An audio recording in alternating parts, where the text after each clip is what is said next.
안녕하세요. 안녕하세요. 끼니 챙겨 드세요의 김영남 전도사 황인순입니다. 반갑습니다. 네, 행선자매님 요즘 끼니 계속해서 저희가 시편 묵상하고 있는데요. 어떻게 은혜가 많이 되시죠? 네. 네, 요즘 시편으로 묵상하고 찬양하며 기도하고 선포하다 보니까 내가 조금 다윗 선생님을 닮은 부분이 있더라고요. 왜냐하면요, 내가 찬양을 너무 좋아하거든요. 다윗도 끊임없이 하나님을 찬양하며 살았던 것 같아요. 저도 그래서 찬양을 좋아하고 부르게 되는 것 같아요. 다윗이 내가 찬양할 때 내 영혼이 즐거워하나이다 를 고백했듯이 저도 찬양할 때 새 힘을 주시고 에너지를 주시는 주님을 찬양합니다. 아멘. 그렇습니다. 읽기만 해도 하나님을 향한 찬양이 나오고 하나님을 향한 교제가 열리는 시편입니다. 이번에는 시편 70편에서부터 72편까지 총 3편의 시편을 살펴볼 건데요. 크게 탄원시 2편과 제왕시 1편으로 구성되어 있습니다. 네, 최근 시편들의 저자가 다윗인 경우가 대부분인데 이번 시편의 저자는 누구일까요? 네, 시편 70편은 표제에 나와 있듯이 저자가 다윗이죠. 그런데 시편 71편은 표제도 저자에 대한 기록이나 암시도 없습니다. 그럼에도 많은 학자들이 시편 70편을 71편과 동일한 다윗의 시편으로 생각합니다. 그 이유는 몇몇 히브리어 사본에 시편 70편과 71편이 함께 기록이 되어 있기 때문이에요. 두 시편은 확실히 같은 장르를 공유하고 있고요.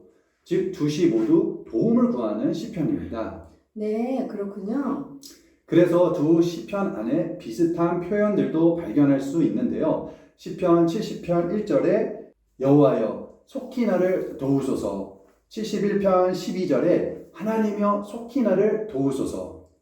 시편 70편 2절에도 나의 영혼을 찾는 자들이 수치와 무한을 당하게 하시며 뒤로 물러가 수모를 당하게 하소서.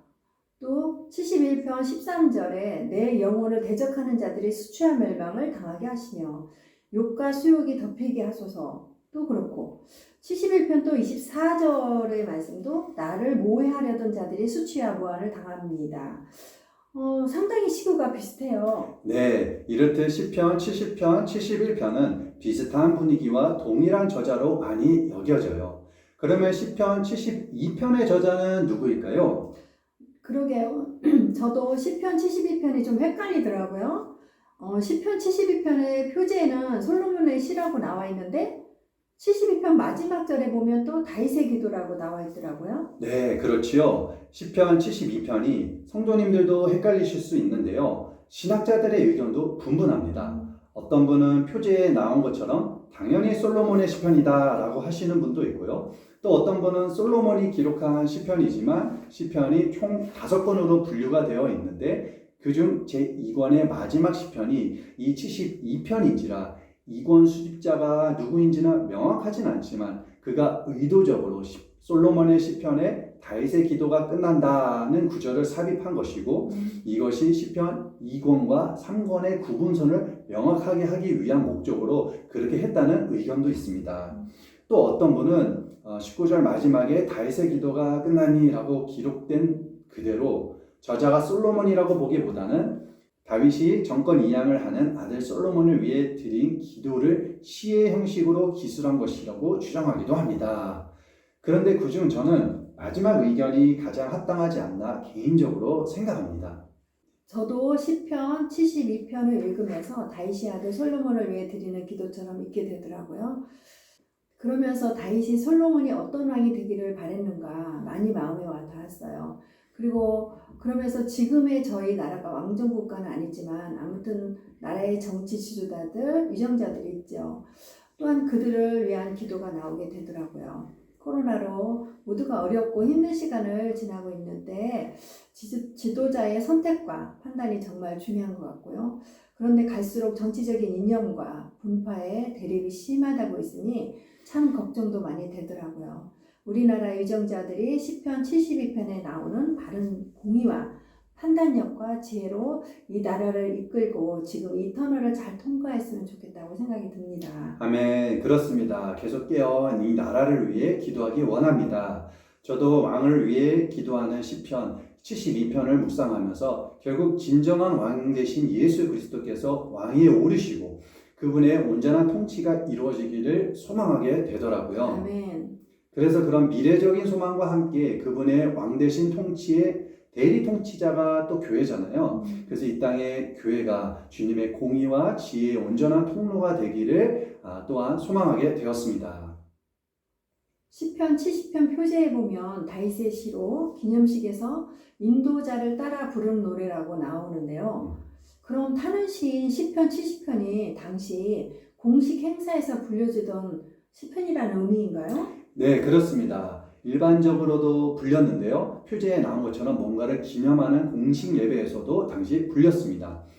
다윗이 절박한 심정 가운데 지은 시편인데요. 이것이 개인의 고백을 넘어 절기 행사나 예배 때 공동체가 함께 부르는 찬양으로 고백되었습니다. 사실 어떤 공식 행사나 예배 때 불려지는 시편이라고 하면 탄원시보다는 감사시나 하나님의 위대함, 어떠하심을 높이는 찬양시가 더 잘 어울릴 것 같잖아요. 네, 맞아요. 그런데 다윗은 시편 70편을 택했어요. 저는 이것이 다윗의 하나님을 향한 태도와 마음이 실은 잘 나타났기에 그런 것이 아닌가 생각합니다. 다윗은 고난과 더불어 늘 하나님을 향한 목마름이 있었고 하나님을 의지하는 삶의 태도가 있었습니다. 그리고 그런 그의 태도와 신앙을 통해 하나님께서 이스라엘이란 나라를 흥하게도 하시고 벌하기도 하셨지요. 그래서 다윗은 그 절박하고 갈급한 심정에서 호소하는 시편들이 많았고 그런 탄원시가 다윗 시편의 트레이드 마크처럼 되어지고 또 기념식에서까지 불려진 것이 아닌가 싶습니다. 그러게요. 다윗의 탄원시를 읽다 보면 절로 어떤 구절에서는 정말 눈물이 나고 어떤 구절에서는 답답하고 우울했던 마음이 뻥 뚫리는 것 같은 기분이 들기도 해서 부르짖어서 기도하고 싶을 때 참 좋은 것 같아요. 맞습니다. 그런데 시편을 열심히 묵상하신 분들은 눈치를 채셨을 수도 있는데요. 시편 70편이 시편 40편 13절에서 17절과 싱크로율이 95% 이상이 됩니다. 그래서 대부분 신학자들은 시편 40편에서 시편 70편을 가져왔다고 봅니다. 그리고 그 이유는 표제에서 나온 것처럼 기념식, 즉 예배 때 따로 사용하기 위해서이고요. 이번 시편들을 묵상하시면서 가장 은혜가 된 부분이 있다면 어떤 것이 있을까요? 여기서 다윗은 어떠한 상황 속에서도 하나님만 신뢰하며 기도하고 찬양으로 살았던 것 같아요. 어려서부터 아니 모태에서부터 이제는 노년에 늙어 백발이 되어서도 버리지 말라고 끝까지 주님의 의를 전하게 해달라고 기도하네요. 다윗의 삶이 평탄하지만은 않았던 것 같아요. 야곱도 바로 앞에 가서 험난한 세월을 보냈다고 고백하잖아요. 물론 저도 산을 넘고 강을 건너 정말 힘든 삶을 살았지만 뒤돌아보면 너무 감사해요. 우리 아이들이 너무 잘 자라주고요. 늘 하나님이 함께 했고 저도 하나님만 의지하고 살았던 것 같아요. 저도 백발이 되어서도 하나님만 의지하고 찬양하며 충성되게 살고 싶다고 고백하게 되네요. 네. 올해 하나님이 저희 공동체에게 주신 말씀이 성전 재건이고 성전 중심, 하나님 중심의 삶을 살기를 고백합니다. 아멘. 그렇습니다. 시편의 다윗의 고백과 같이 주님은 나의 반석이시요 나의 요새이심을 늘 믿고 의지하며 하나님 중심으로 살아갈 때 주님께서 다윗 삶 가운데 그의 고백대로 이루신 것처럼 저의 삶도 하나님께서 그렇게 이끄실 줄 믿습니다. 아멘. 축복합니다. 감사합니다. 감사합니다.